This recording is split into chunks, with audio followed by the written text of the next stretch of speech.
Shut the fuck up, Philip! Get the fuck out! This video is brought to you by Magellan TV. Yes! Love Magellan. You know what I used to eat for breakfast? Cocaine. There used to be something growing in your garden. It was a natural fertilizer, which worked pretty hard on your lawn's behalf and came packaged with a long list of cool benefits. And up until the 1950s, it was proudly sprouting up all over the place in a typical well-tended garden. But chances are that it's nowhere to be found in your garden today, and that's because we suddenly decided to wage war on this good-natured plant and banish it from our beautiful lawns, to our great detriment. The fuck is he talking about?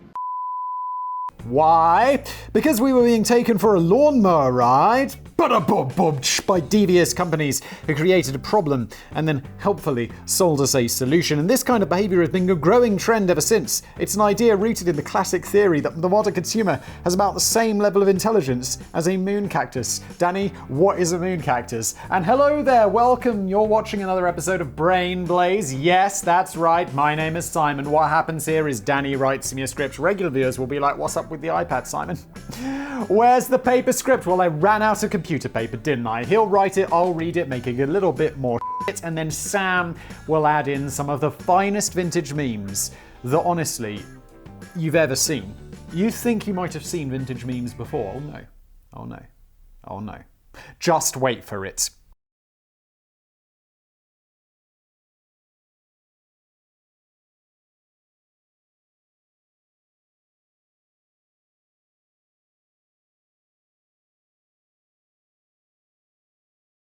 Oh shit, I'm sorry.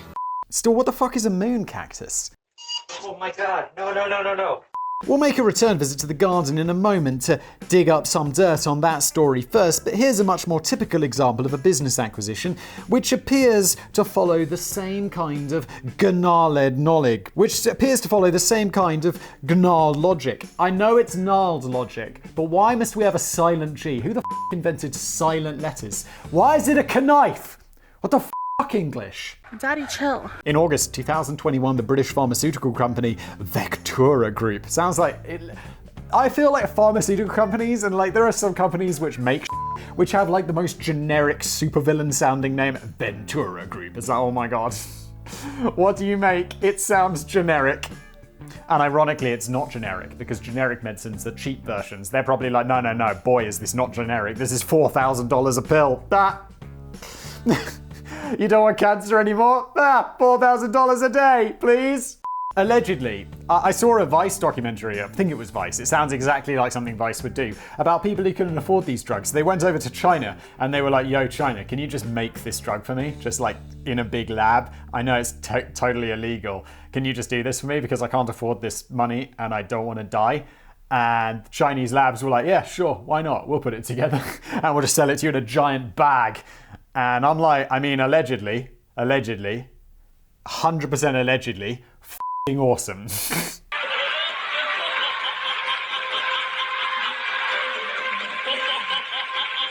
And I know that the drug companies, they need the money to make new drugs in the future.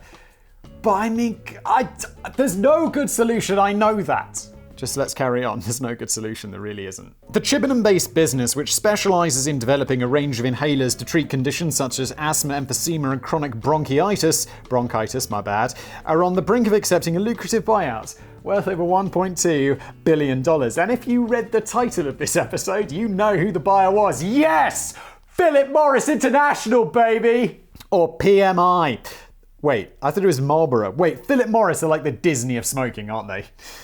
The Swiss-American tobacco manufacturing company which sells lung cancer sticks, allegedly. No, it's not alleged. Smoking causes lung cancer. You know it does.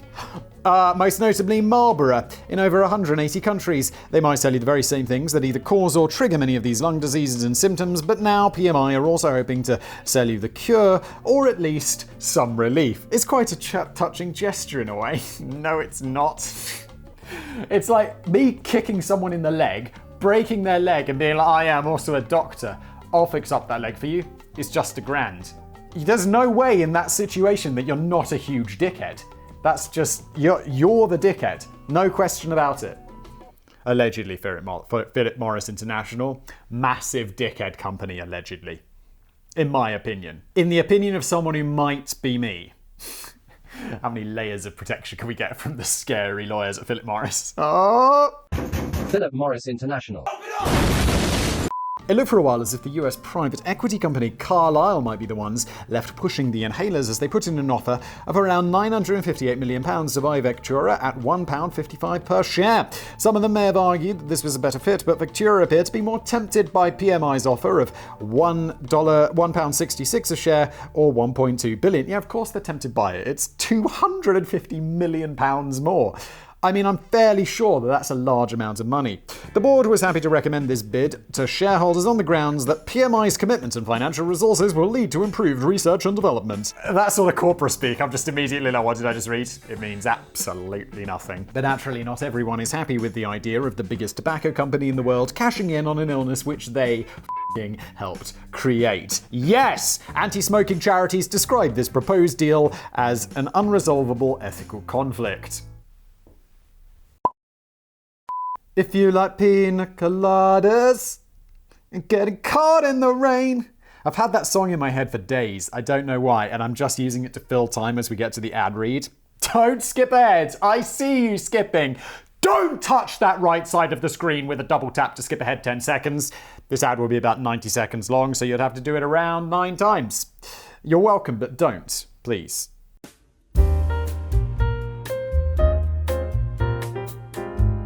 And honestly, you shouldn't be, because this video is sponsored by the absolute legends over at Magellan. Yes, Magellan TV, I should say. I think it's Magellan. Yeah, Magellan TV. I keep calling it Magellan, which I'm not sure is okay. But let's just call it by its full and proper name, like everyone I asked to address me, Mr. Simon Legend Whistler. Magellan TV is a new documentary streaming. Is it new? I feel like I've been talking about Magellan forever. How long can you say something's new? A year? 2 years? 6 months? 3? I don't know. It doesn't matter. But look, they are founded by filmmakers who love history, which is fantastic because that's what they're putting together, documentaries about history, but also science and war and true crime and all sorts of cool shit. As a result of that, Magellan TV have got one of the richest catalogues of history content available pretty much everywhere. Everything from the Greeks to the Great War, plus modern history, biographies, scientific profiles, true crime, and so much more. I already said that. They got all this great stuff. Also, I was watching one on Magellan called, what was it? I think it was called Dazzle, after the type of like Dazzle, A History of Camouflage, or The Hidden History of Camouflage, or something, but worthy. It was really good. Dazzle is the craziest camouflage. If you don't know about that, definitely go get Magellan and check out that documentary, because it is tight. The end product is if Netflix was designed by your history professor. New stuff every week. Mwah! What's great about paid streaming services? You don't have any adverts. Sweet. So if you're looking for more than 3,000 4K explorations of binge-worthy topics with more content added every week, consider Magellan TV. So if you want to make an awesome addition to your streaming lineup, just click the link below and get started with Magellan TV. It's excellent. You really should. And let's get back to the video. More than 20 European and US health organisations got together to write a letter to the UK government begging them to block the deal over fears that PMI will use this acquisition to get the tobacco industry a seat at the table during debates over the future of British public health policy. How about, if they want to buy the company, that seems fine. Just don't give them a seat at the discussions about the future of public health. They're a tobacco company. If Philip Morris comes knocking on the door of a cabinet meeting about health, be like, Philip, get the fuck out, you dick. You know how much you've cost us? You know how much?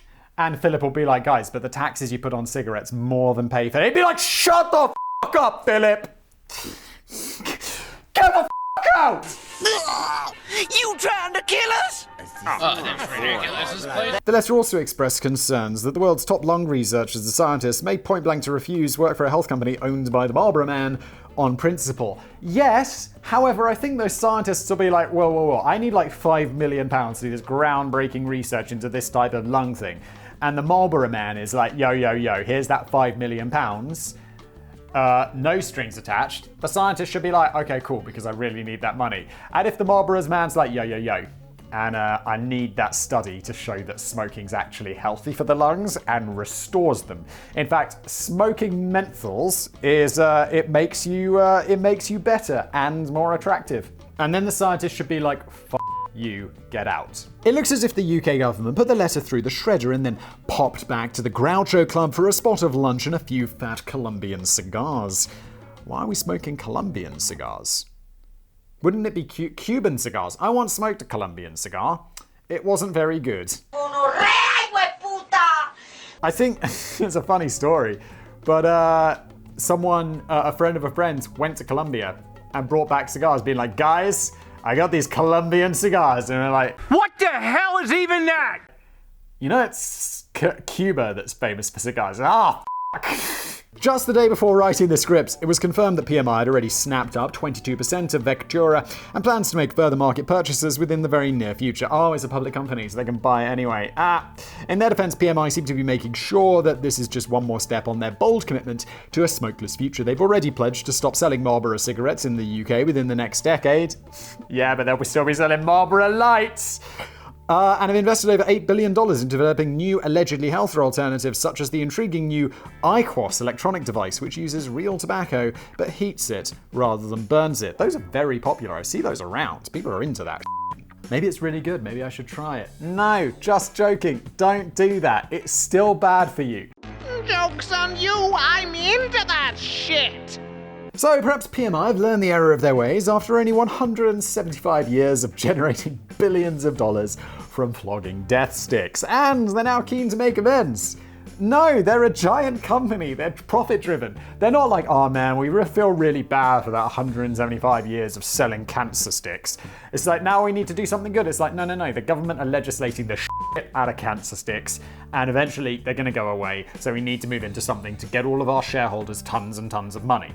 Because that's how companies work. They're not thoughtful people. They're giant monstrosities. Evil. I mean, not all of them. Some of them are really nice. But, like, Philip Morris, come on, allegedly. Well, hold on to that deeply improbable thought for a moment as we head back into the garden for a crafty puff. Marlboro isn't the only brand to have been involved in some very questionable practices on finding amazing new solutions to problems that they had a big withered hand in crafting in the first place. Does smoking cause withered hands? It's strategy, which can be divided into two camps: creating a genuine problem and then providing a genuine solution, or creating a non-existent problem and selling you a solution that you didn't even need. Ah, yes. Business 101. I feel like Business 101 is like, find a problem that you have and create a solution for it. Business 201 is like, make up a problem. Create a problem. That's the more advanced level business that PMI is playing. Sometimes my genius is... it's almost frightening. A prime example of the latter involves the plant that I was talking about in the beginning, which I can now reveal is the clover. Fascinating. What a reveal. Thank you, Danny. We were all on the edge of our seats. For the last 70 years, the clover has been largely regarded as a horrid little weed which needs to be exterminated if you have any respect for your garden and don't want to be shamed by noisy neighbors. But shamed by noisy neighbors, Simon? Get your together. Shamed by nosy neighbors who peek over your fence in disgust. But it wasn't always this way. Clover used to be found in common lawn seed mixes, and it was happily growing all over the place with good reason. It's a natural fertilizer which pulls nitrogen out of the air and puts it into your soil at no cost. It doesn't take over the lawn, it aids the growth of surrounding grasses, and it promotes biodiversity by reducing pests while attracting the good guy pollinators such as bees and butterflies. So, why did we decide to classify it as an undesirable weed? Let me guess, because a company wants to sell us something to get rid of it. We learned that in Business 201, didn't we, guys? Because following the Second World War, it suddenly got branded as a weed in a marketing conspiracy. We fell for it. We're so stupid. I gotta go poison my clover. Poison my clover sounds like a metaphor for something, but I don't know what. Yeah, did you see that? He poisoned his clover. From the 1950s, gardening and agricultural companies decided that they wanted to sell nitrogen fertilizers to their green-fingered customers. These herbicides kill everything in your lawn apart from grass, and this blanket of destruction showed no mercy to clover. But you didn't need clover anymore because the new marketing campaigns described clover as a highly disagreeable weed which was making your garden look hideous. Clover disappeared from the seed mixes and largely disappeared from gardens following the cruel rebranding. And yet the truth that you never needed, and yet the truth is you never needed the nitrogen fertilizers because clover was already doing that job for you. Gardeners spent 7 decades buying fertilizers which destroyed the natural fertilizers you already had growing in your garden for free. Clever. Well, yes, very clever on the part of the company, but everyone else is a big dum-dum. Then there's the companies who like to have their cake and eat it by serving both sides of the problem. Unilever is a massive UK consumer goods company which now owns over 400 different brands. Yeah, Unilever's like, have you ever seen that illusion of choice diagram where it's like Unilever, Procter & Gamble, maybe, was it Johnson & Johnson, the other one? And it's like all the they own. And it's like, you go to the store, it's like, yeah, I don't like Surf washing powder. I'm gonna go with Tidal. And then you're like, I don't even know if these are real companies.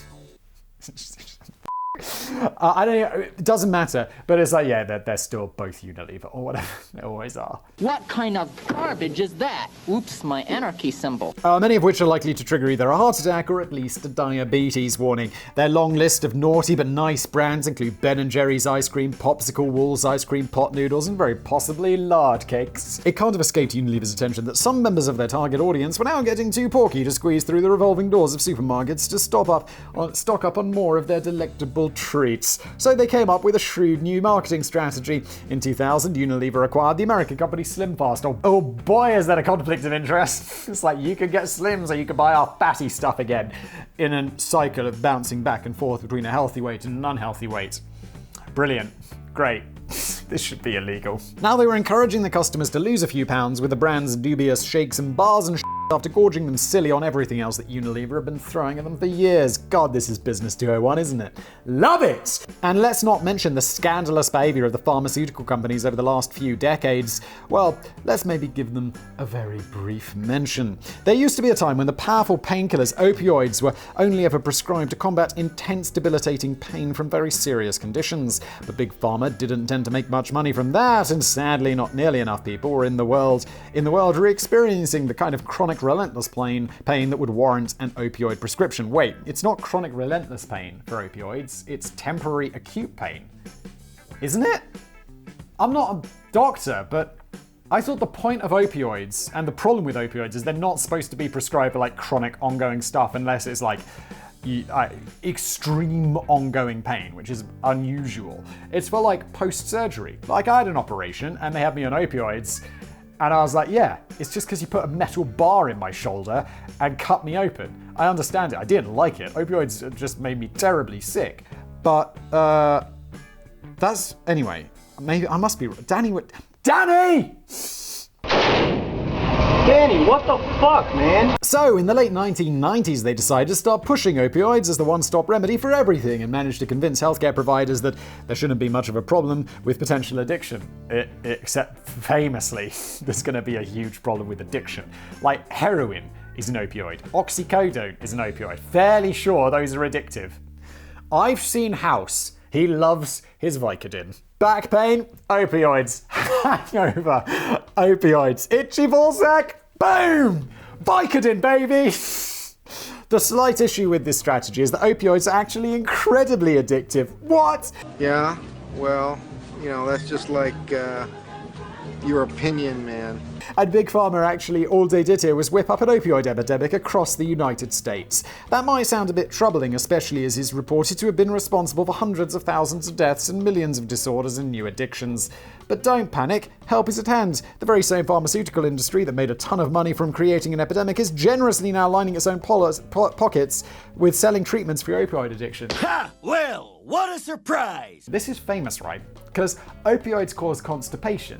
And the same company sells you a pill to prevent constipation. It's like, the circle of life. Love it. I mean, I don't love it. It's horrible. And lots of people are dying from opioid addiction.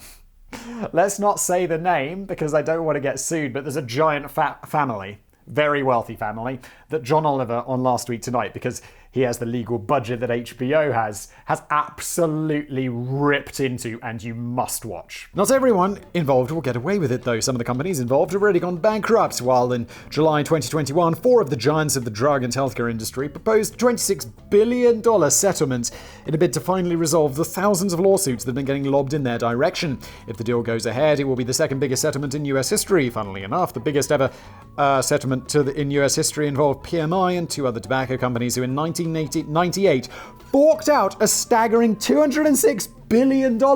Holy shit! That is insane. That's like the GDP of a large country. I mean, not like the US or like, that's like the GDP of a small rich country, is a better way of putting it. Or a big poor country. What I'm trying to say here is that is an absolutely staggering amount of money. To 46 US states to cover medical costs from smoking related to illnesses. What government just start taxing the out of cigarettes? It's not that hard. Like, cigarettes are already expensive in my opinion. Why not just make them like 90% tax? I don't understand where the problem is there. It's just upside. It's like petrol for cars. That's something more people need. But petrol car, in the Europe it's heavily taxed anyway. In the US, your petrol's so cheap. It's like people in California are like, oh my god, I can't believe the petrol's like $8 a gallon. And it's like, yo. Wait, $8 a gallon would actually be pretty expensive. What I'm saying is all like, I don't know why we got into petrol, or gas. But cigarettes, alcohol should be super heavily taxed. I don't understand why it's not. I mean, it is, but it should be more. Don't agree with the enemy! Perhaps the makers of Marlboro cigarettes were simply following in the footsteps of many other big corporations from history when they got all addicted to a lethal product and then sold us solutions on how to quit and breathe again with poisoned lungs. But is PMI's acquisition of Vectora Inhaler Company an absolute disgrace or just a logical progression? Well, it's a disgrace and a logical progression. Those things are not mutually exclusive. Although it's been generating furious and satirical headlines, this move from the tobacco industry is nothing new or even surprising. This has been going down for the longest time now, ever since the start of the gradual but increasingly heavy-handed push from many governments around the world to transform the previously popular pleasure of smoking cigarettes into a seedy outdoor vice partaken only by social misfits, park flashers, and the absolute dregs of the underbelly of society. Tobacco sales have naturally taken a little bit of a tumble. Oh no! Tobacco companies have spent the best part of the 20th century insisting that their products didn't really cause a long list of life-threatening diseases. Mind boggles at some of the amazing that they tried to pull. We should probably make a dedicated video on that subject. I believe that's some foreshadowing, because there is a dedicated video on that subject coming soon! Yes! Shortly after changing this channel's name from Business Blaze to Brain Blaze, what is wrong with my mouth today? We are now seeming to do just videos about business. What the f***? It boggles the mind. So that was a fucking lie. But the writing was clearly on the wall by the 21st century, most likely accompanied by a graphic image of a deformed baby with 3 heads on ventilators. It became blindingly obvious that tobacco companies would need to diversify to survive in the long term. PMI now claims that their ambition is to generate more than half their revenue from smoke-free products in the near future. They've still got a long way to go, yes, because everybody loves smoking. Although products like nicotine patches and gum and e-cigarettes and vaping kits were once understandably seen as a threat by the tobacco industry, that kind of thing may now hold the key to their future. The Swedish company Niconovum, good lord, produces innovative nicotine therapy solutions under the Zunic brand. These include gum, lozenges, and mouth sprays. Who owns the company? Reynolds American Incorporated, the second biggest tobacco company in the US. They acquired the company in 2009 for $4.5 million. Sounds like I've been smoking. Looks like you're up to no good again! The Danish organization Fetin Pharma are developing new anti-smoking gums, tablets, and powders. Who owns that company? Well, it's our old buddies at PMI. They acquired Fetin Pharma in 2021 for $820 million. In a way, there might be some reasonably acceptable logic in tobacco companies investing in this relatively new industry, which is making their core products obsolete, and it's perhaps no different to oil and gas companies choosing to invest in renewable energies. Danny, you kind of brought me around. I mean, this is pretty smart, and as long as they're not secretly trying to sell you tobacco and good. Not that I'm saying it's this entirely right with me that tobacco companies are currently controlling both sides of the addiction cycle. Let's be clear. Despite all their soothing words and pledges, PMI don't give a toss about your health, and they're in no real rush to go smokeless. Yeah, they need people smoking to get them onto their quit smoking products. That's an ethical conundrum. If they really cared, they wouldn't still be aggressively marketing cigarettes in low-income countries where the regulations aren't quite so strict. But I'm not convinced there's an ulterior motive in buying up nicotine replacement and health companies. They know that the tobacco wars have already largely been lost, and having invested over $1 billion into Vectora, it's now surely in PMI's interests to make sure that the company's profitable and gets inhalers out to people who need them. It's still interesting to ponder where they're heading in the long term. In a truly smokeless future, we won't even need anti-smoking treatments, as nobody will be getting addicted in the first place. They may end up diversifying into beard oils and fragrances. Speaking of beard oils, beardblaze.com and also rottingturtle.co. That's my beard oils and my fragrances. You're welcome, world. And once you've got addicted to those, I'll be selling you a solution to that. But to wrap up on a positive note, at least the tobacco companies didn't decide to just diversify into something equally toxic like nerve gas, baby milk. Yes, Danny, that's the upside. At least the tobacco companies didn't do that. All those dirty billions of dollars are now getting invested into genuinely healthier alternatives and remedies, which can only be a good thing for a brighter and less foggy tomorrow. A smarter tomorrow in which we've also banned cars, carbon monoxide detectors, cows, and cheese and onion crisps, and you can't move about anymore because the whole planet has been completely taken over by the triumphant comeback of the clover. Brilliant! This has been an episode of Business Blaze. If you enjoyed it, why not check out this other video that I'd recommend for you right now. It's on the screen. You'll love it if you love this one. And thank you for watching.